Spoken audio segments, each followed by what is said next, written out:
Hello sixth class, welcome back on Saran classes. So sixth class में आपके सामने फिर हाजिर हूँ साइंस के एक और न्यू क्लास के साथ।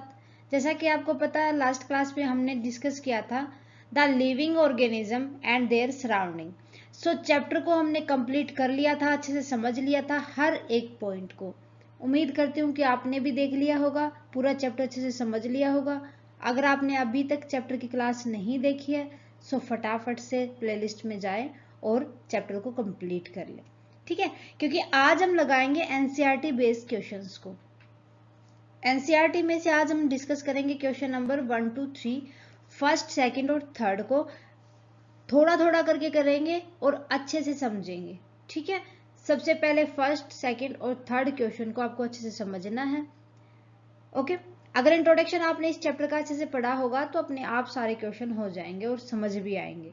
देखो first question, what is habitat. Habitat क्या होता है भाई? Habitat is the place that fulfil all the need like food, water and the shelter of the organism and organism inhabit their life. भाई habitat एक ऐसा प्लेस होता है जहां पर एक ऑर्गेनाइजेशन की रहने का, उसका खाने का, उसका पीने का सारी चीजें देखी जाती है और उसका लाइफस्टाइल कैसा है, कहां पर वो सरवाइव कर पाता है, ये सारी देखी जाती है चीजें। तो ये कहलाता है हैबिटेट। भाई देखो, सबसे पहले जो डोमेस्टिक एनिमल होते हैं उनका हैबिटेट कहाँ माना जाएगा? जहां पर ह्यूमन बींग रहते हैं, क्योंकि वो उन्हीं के साथ ही तो रहते हैं। और जो फॉरेस्ट के अंदर रहते हैं लाइक वाइल्ड एनिमल्स, उनका हैबिटेट किस तरीके का माना जाएगा? फॉरेस्ट का, ठीक है। तो ये होता है habitat. Then question number first आपको क्लियर हो गया है। सेकंड देखो, how cactus adapted to survive in desert. भाई जो कैक्टस का प्लांट होता है वो किस तरीके से डेजर्ट के अंदर सर्वाइव कर पाता है? डेजर्ट एक ऐसा प्लेस होता है जहां पर पानी कम होता है और सोइल ज्यादा होती है, ठीक है। Cactus adopt different measure to survive in desert. किन किन मेजर के अकॉर्डिंग वो सर्वाइव कर पाता है डेजर्ट के अंदर? सबसे पहले देखो, cactus has the ability to transform leaf into spines. भाई जो कैक्टस होता है उसके अंदर एक ऐसी एबिलिटी होती है जिसके अंदर वो लीफ को स्पिन्स के अंदर ट्रांसफॉर्म कर सकता है। अब भाई ये क्या बात होती है कि जो कैक्टस का प्लांट होता है उसके कुछ स्पिन्स, आपने देखा होगा उसके ऊपर कांटे होते हैं, जैसे लट्टू टाइप का कुछ उसके ऊपर फिर कांटे होते हैं। तो ये ट्रांसफॉर्म कर देता है अपने लीफ को किन के अंदर? स्पिन्स के अंदर, कांटों के अंदर। This help is reducing transpiration. भाई किस चीज में को कम कर देता है? ये हेल्प करता है ताकि ट्रांसपेरेशन कम हो सके। भाई देखो, ट्रांसपेरेशन नहीं होगा तो जो प्लांट के अंदर उसने वाटर को ऑब्जर्व किया है वो ज्यादा सोइल के अंदर नहीं फैलेगा, ठीक है। मेनली डेजर्ट के अंदर आपने देखा होगा रेत ही होता है, तो वो रेत के अंदर भी अपने आप को जिंदा रखने के लिए ट्रांसपेरेशन नहीं होने देता, ठीक है। देन आता है second, cactus transform their stem so that photosynthesis can take place. जो कैक्टस होता है उसकी स्टीम होती है, सो वो अपना food processing by sun, by air, by water कर लेता है, जिसे हम फोटोसिंथेसिस कहते हैं, ठीक है। सो यहाँ पर वो अपनी स्टीम के द्वारा अपना फूड वाटर ऑब्जर्व कर लेगा। क्लियर है? नेक्स्ट देखो, then the stem of the cactus has the ability to prevent loss of water। भाई जो कैक्टस की स्टीम होती है वो इस टाइप की होती है ताकि वो पानी को लूज ना होने दे, पानी को अपने अंदर ऑब्जर्व करके रखे।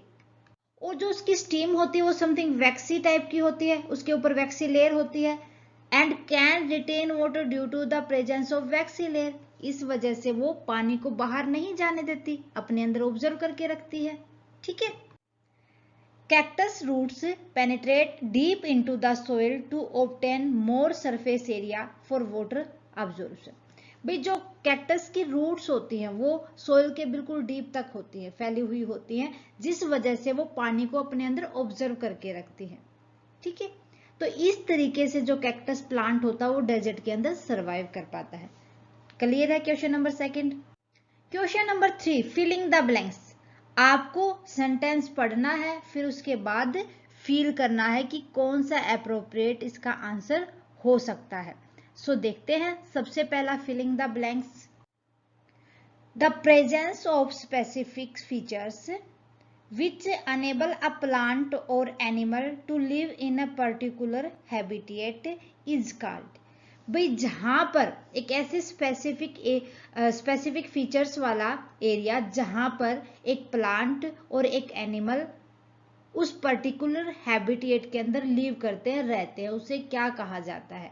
फिल इन द ब्लैंक्स आपको बनना है। तो स्टूडेंट उसे कहा जाता है अडप्टेशन। क्या आ जाएगा इसका आंसर? अडप्टेशंस। अडप्टेशन, ठीक है, जहां पर कोई भी स्पेसिफिक फीचर्स के साथ प्लांट और एनिमल लिव करता है, एक ऐसा पर्टिकुलर हैबिटेट, अडप्टेशन कहलाता है। सेकंड देखो, the habitats of the plant और animal that live on the land are called blank habitat. भाई ऐसे प्लांट और ऐसे एनिमल हैबिटेट जो लैंड के ऊपर, जमीन के ऊपर रहते हैं, उन्हें कहा जाता है टेरेस्ट्राइल। ठीक है, टेरेस्ट्राइल। ओके, चले आगे। स्पेलिंग थोड़ी सी मिस्टेक हो गई, RIAL। नेक्स्ट देखो, the habitat of plant and animal that live in water are called. वो थे जो लैंड के ऊपर लिव करते थे, यहां पर जो वाटर के अंदर लिव करते हैं, एक्वाटिक। हमने पढ़ा था ना, एक्वाटिक हैबिटेट। ओके, नेक्स्ट देखो, soil, water and air are blank factor of habitat. Soil मिट्टी, वाटर एंड एयर हवा, कौन से फैक्टर होते हैं हैबिटेट के? ये होते हैं अबायोटिक फैक्टर। क्लियर है? नेक्स्ट देखो, change in our surrounding that make us respond to them.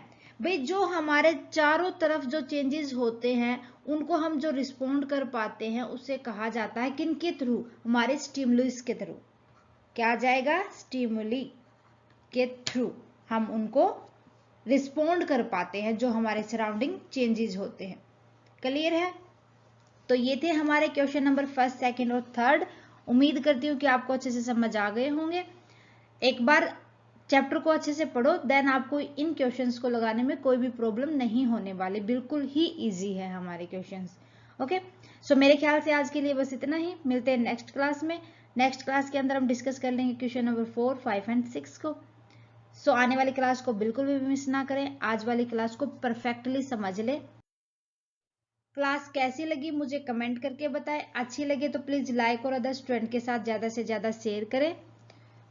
अगर कोई भी आपका डाउट रहता है किसी भी पॉइंट के regarding 6th class, so please मुझे कमेंट करके बताएं। जितना जल्दी पॉसिबल होगा मैं आपके डाउट को क्लियर करूंगी। ओके, सो अगर आपने अभी तक चैनल को सब्सक्राइब नहीं किया है, सो फटाफट से सब्सक्राइब कर ले और बेल आइकन को दबा ले, ताकि आने वाली फर्दर क्लासेस की नोटिफिकेशन आपको मिलती रहे। Thank you very much student, मिलते हैं नेक्स्ट क्लास में। Bye bye and take care.